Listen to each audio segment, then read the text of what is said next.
This is the Leaders on Fire podcast. On this show, we'll be inviting guests in to talk about crucible moments in their lives and unpack how it developed character and perseverance and how they emerged as leaders on fire. We hope that this podcast is an encouragement and an inspiration to you. Welcome to the Leaders on Fire podcast. I'm your host, Drew Scholl, and today we have the opportunity to have one of my good friends, Keith Sampson, join us on the podcast. Keith is a serial entrepreneur. He's a keynote speaker. He's a thought leader. He's got a lot to share with us today. You're not going to want to miss this one. So let's welcome Keith to the show.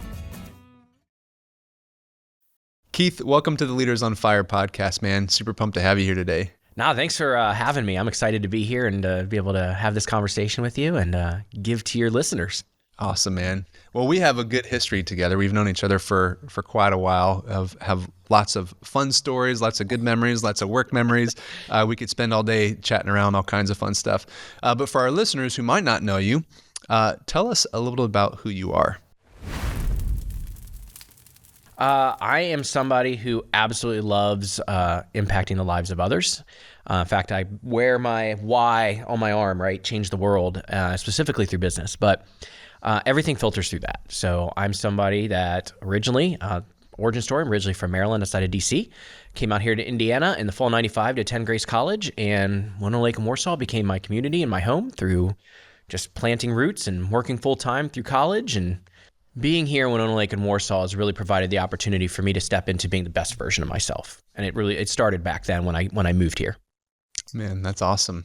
So kids, family, tell us a little about so I have three amazing kids, 14-year-old twins that started high school this year. Wow. I've got a 5-year-old little firecracker of a boy. He started kindergarten, so the first day of school this year was a busy one. And I get to live a very, what I call, integrated life. Some people talk about like work-life balance.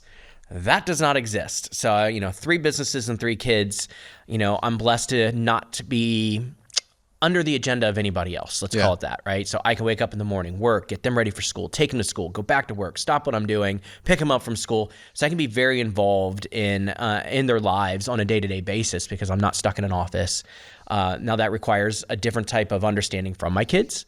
They also understand that dad sits down at 8 o'clock at night and might not, stop working until midnight, but that's the price that we pay for me to be able to be involved in their lives on a regular basis. Yeah, that's awesome, man.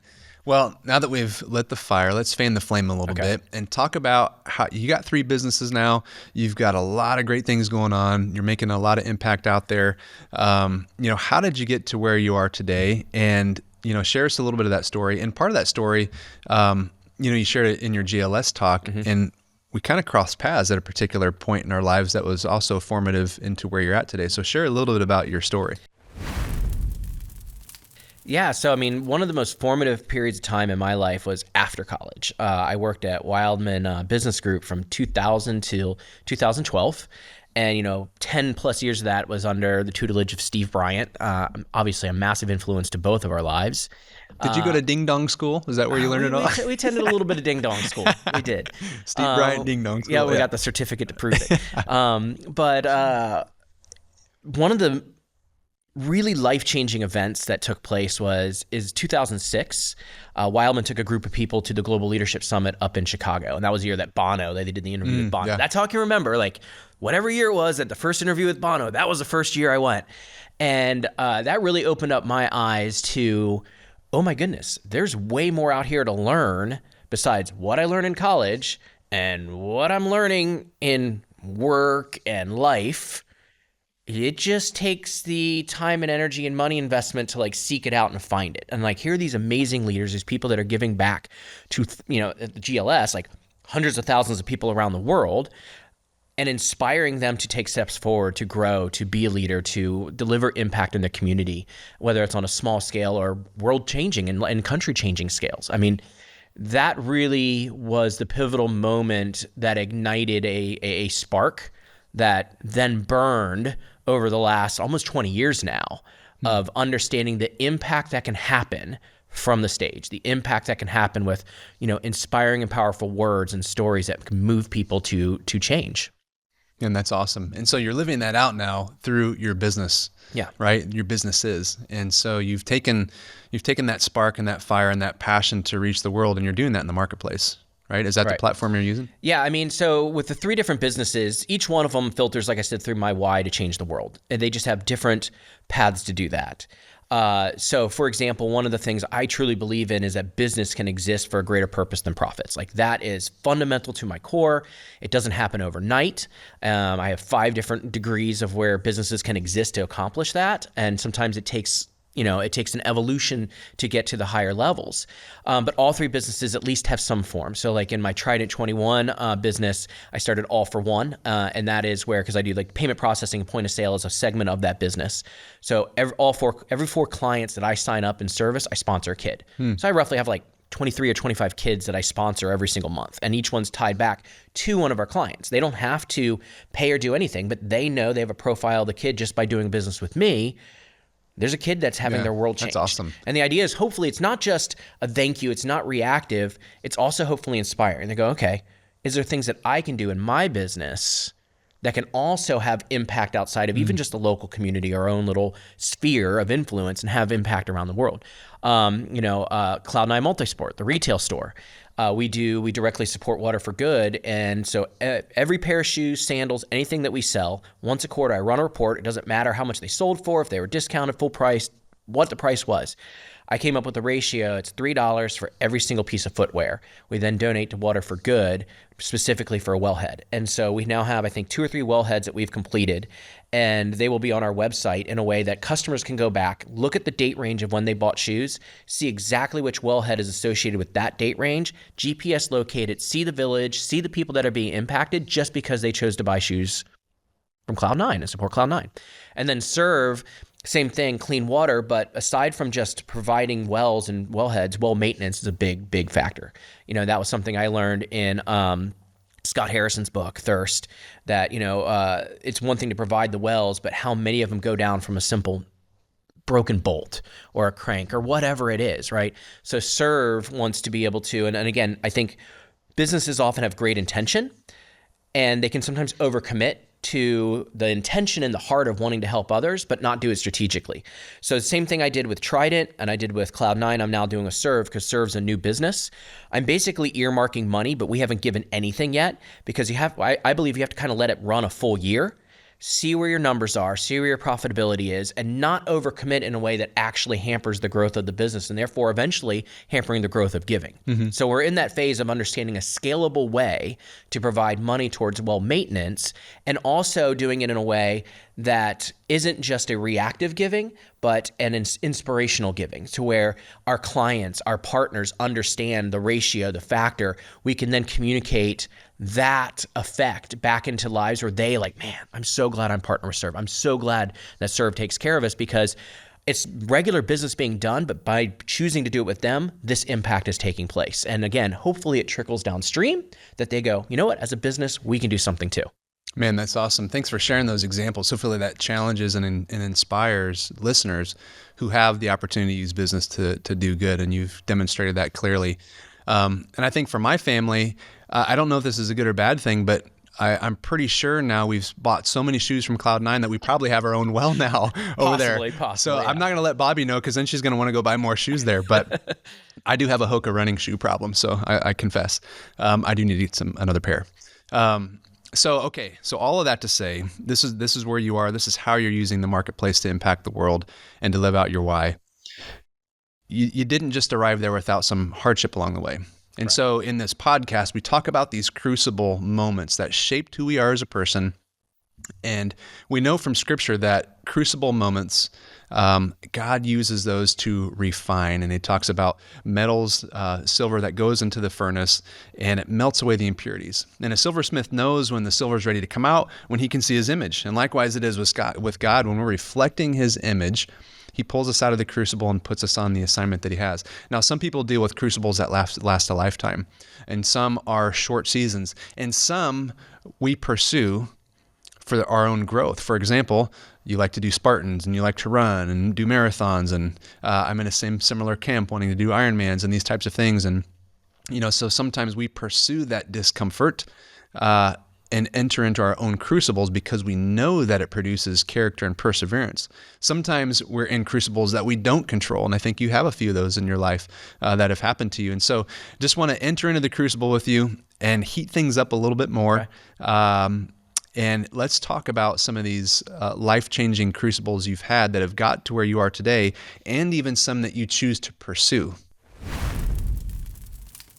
I can go back to, and this is one of the things I talk about in my talks, is watershed moments, right? We're all given a handful of watershed moments in life. And I won't dive into details of what a watershed moment is. Google it, and you can kind of understand it, or check out one of my talks.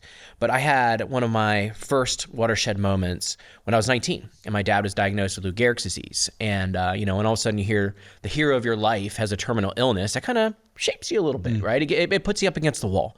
And I went home a couple months later, and for the first time seeing him after his diagnosis, because I was out here in Indiana and he was in Maryland when the phone call took place that I found out. And my cousin pulled me off to the side and he goes, Keith, how you doing? You have two choices, neither one of them is wrong, but what you choose to decide will determine everything.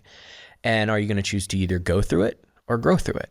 Well, I chose to grow through it, right? So that choice, and to tie into your crucible examples, I believe wasn't a single event refining. I'm definitely a journeyman when it comes to like that refining process. God has broken me down in little ways and in big ways ever since really that choice. That choice became the foundation and allowed me to enter a place of what I call a grow through it mindset journey that I will be on until the day that I exit this earth. That's a journey that I try to hopefully help other people see along the way too. And it really is the core foundation of why I do, even the physical activities, like even the physical side of things. I didn't start running till 2012. So like 12 years ago, you know what I mean? I said, I'll do a 5K. And as you know, from our history together, I was not an active person. There was no way I was ever going to run a marathon, much less a 5K. And I was not the best version of myself physically, mentally, emotionally, or anything like that. And so as this journey takes place, you start realizing that all of those things are intertwined, right? If I really want to perform at a high level in life, whether that be for my family or for work, I can't disregard my nutrition. If I really want to perform at a high level in life and work, I can't let my physical fitness sit over there in the closet. Right? All of those things really, really mesh. And, if you want to be in tune mentally, you want to show up as the best version of yourself or those in your life, you want to bring impact to people, you've got to really, look at all aspects of your life and really push all aspects. I finished my 25th book in 2024 was Hunting Discomfort by Sterling Hawkins. He's going to be one of the speakers at the Growth Summit. And he has a line in there that I absolutely fell in love with. And he was like, on the other side of the other side of discomfort is not only growth, it's also life's greatest accomplishments and memories, right? And so that if you look back at the Ironman, if you look back at all of your different individual accomplishments, for anybody that, I don't know, if you haven't ran at all, guess what? It is not a freaking comfortable thing to do, to step into it, right? But as you accomplish it and do it, yes, you're physically going to transform, but mentally, like when you overcome those obstacles, those mental barriers of I can't do this because it's just a false narrative, right? And you start doing those things, you start growing. Well, what else can I accomplish? What else can I accomplish? And as we're having this conversation last week, Sterling and another guy that I know, Paul Epstein from my Impact 11 group, they just did. Have you heard of Everesting? Mm-mm. Okay, that's our next thing. Okay. You want me to get me into an Ironman? I think this is something we both need to do for a first time. So Everesting is 29,029. So you go to a mountain, like did this, I think it was Mount LeBlanc, they did this, and you're climbing 29,029 feet. And so I think their trip up Mount LeBlanc was 15 different times. They're climbing up the mountain, gondola back down, climbing back up, gondola back down. Man. And you have to do it in 36 hours. Whoa. Right? That's intense. So there's these intense things out there that people do and can do. And it's meant to push you physically, but I think more importantly, it pushes you mentally because our bodies can do incredible things. It's usually our minds that limit us. And when you kind of translate that over into life, into growth, it can really unlock some amazing potential inside of us. Man, that's cool. So this idea of the crucible, and I love that quote that you gave from Sterling Hawkins, and that's a powerful one. And so these crucible moments, if you're not in one because of life circumstances, we might say that which one are you pursuing? Because if we're really going to grow through these difficult things, then we need to be putting ourselves in difficult situations. And that's why we like doing some of the events we do. That's why Mason Geiger likes doing some of the events he does, because there's also a spiritual representation, and Paul talks about, he uses as a metaphor like training for the athletic games, that we train our bodies, and how much more should we train our spiritual selves so we can earn the eternal crown. So we do this to achieve a temporary crown, and there's benefits to that, and an athlete trains for that, and he goes through the perseverance and the suffering to get to the finish line. But it's also a spiritual metaphor for we should be living with the same kind of mindset spiritually to cross that finish line and win an eternal crown that lasts. So when you think about the crucible, the idea is that we emerge as a leader on fire. And so we want to talk about this idea of the crucible and how it's kind of inspired you to create this event in the community. You talked about Sterling Hawkins. I'd like for you to share a little bit about this idea of the Growth Summit, because it's around the same idea, right? So share a little bit about the Growth Summit and why you feel that's important, and how that kind of connects into this grow through it or go through it and the crucible moments, and why the Growth Summit and why Sterling Hawkins. So part of my journey, and part of, I mentioned the 3 businesses, the Try 21's a client services. And part of that, over the last several years, I developed like corporate training, speaking, specifically professional speaking, really moving into that keynote arena, because I truly believe like that is a platform that people that have powerful words and stories can inspire and move people in the masses, right? So that's one of my greatest verticals to accomplish my why, to change the world specifically through business, and to tell the story of choosing to grow through it and creating a framework and a body of work around a grow through it mindset and what that looks like. And so the desire to deliver that led to this Growth Summit. And when you talk about the Crucible, it's one thing to pursue difficulty. It's one thing to pursue discomfort in a way that stretches you and pushes you into a better version of yourself. It's completely another thing when those crucibles are like inflicted into your life. Like you have no choice, right? And we can do all the right things, and life can change like that because somebody else crossed over a double yellow line that you had zero control over, right? That stuff happens regardless of who you are in this world, regardless of what you're doing, regardless of status, gender, political view, whatever, right? Life happens. And I truly believe that when those worst moments in life inject themselves in, the work we've done to prepare ourselves for those completely change the way that we handle it. And that's really one of my passions. Is if I can help people, it's because life is like a roller coaster, okay? If I can help people, instead of it being the highs and the lows and all the severity that those two things, because high can be severe as well. People crash off of highs because they exceed their upper limits, and they don't know how to handle an amazing thing that happens in life. And instead of being highs and lows, what if it balances it out? What if the lows aren't so low, right? There's still pain, there's still hurt, but they are handled with a different filter of like, okay, how am I going to grow through this? How can I possibly use this to positively impact the lives of others despite the pain I'm feeling today? I go through an immense high, this immense celebration. Yeah, celebrate it, revel it, but keep it in perspective. Keep that humility like tone in. So that's a really a big piece of my talk around grow through it mindset. And so the opportunity to build that career of like, hey, I need a speaker reel, I need to do this so I can emerge into that lane over the next several years. You can go out and you can hire a studio, you can pay, seconds to sit in at tables and it's all controlled. Or it's like, why not just do a live event and film it and bring value to the community? And so that kind of birthed the idea of this Growth Summit. And being in the Impact 11 community, I'm sitting there literally in San Diego at a masterclass this past, I think it was January, February. And Sterling Hawkins overhears me. And he goes, what are you doing? I explained to him. He goes, oh, I'd love to be a part of that. And this thing, we just started brainstorming it, right? And so it led to this opportunity, it's no longer an opportunity, it's happening. This single half-day event on November 7th in Warsaw, Indiana, that's an opportunity for anybody from a stay-at-home parent to a C-suite executive at the highest levels to come in, challenge themselves, walk away with 2 or 3 action items on ways that they can go out and be a better version of themselves, not just for themselves, but the people that they interact with in life. So we're having it at the Warsaw Performing Arts Center. It's expanded a little bit. So we've got, I'm doing the opening keynote. Rachel Drunkemiller is also Impact 11 Community. She's doing an insight talk.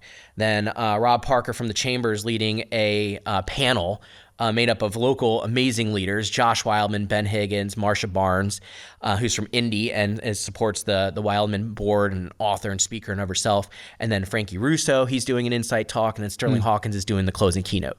So Warsaw's never had, we do the GLS events, which is like simulcast. Warsaw's never had an event where multiple world-class speakers, like this is what we do for a living, are taking the stage in a way to inspire and drive a message of growth and letting people walk away and take that back into their works and their communities. I'm sorry, I got goosebumps just as I'm talking about it because of the ripple effect that it can create. I'm ridiculously excited about it. Awesome, man. Well, I can't wait to be a part of it too and watch it go down. And of course, C4one is behind it. We think it's a great opportunity, and we want to encourage those in the community that have gone to GLS or that are pursuing growth opportunities. They need to be here at this event. And so, yeah, man, thanks for sharing that. And thanks for sharing a bit of your story.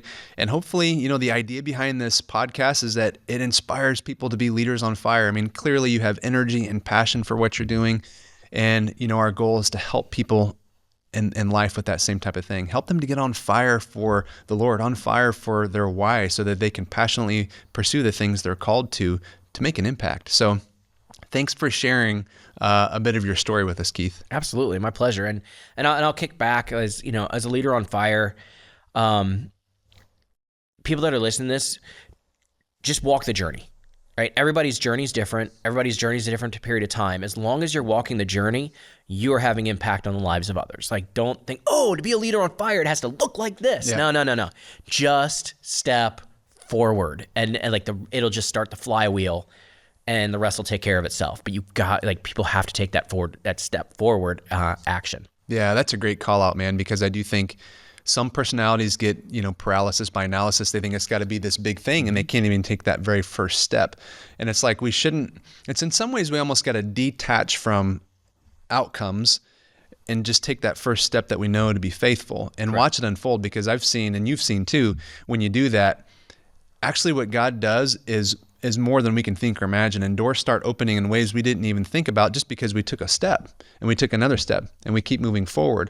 And some of the stuff I'm involved in, and same with you, if 10 years ago I couldn't have painted this on a whiteboard. No. You know what I mean? Right? I 100% know what you mean. Yeah. So it's but you had to take a step.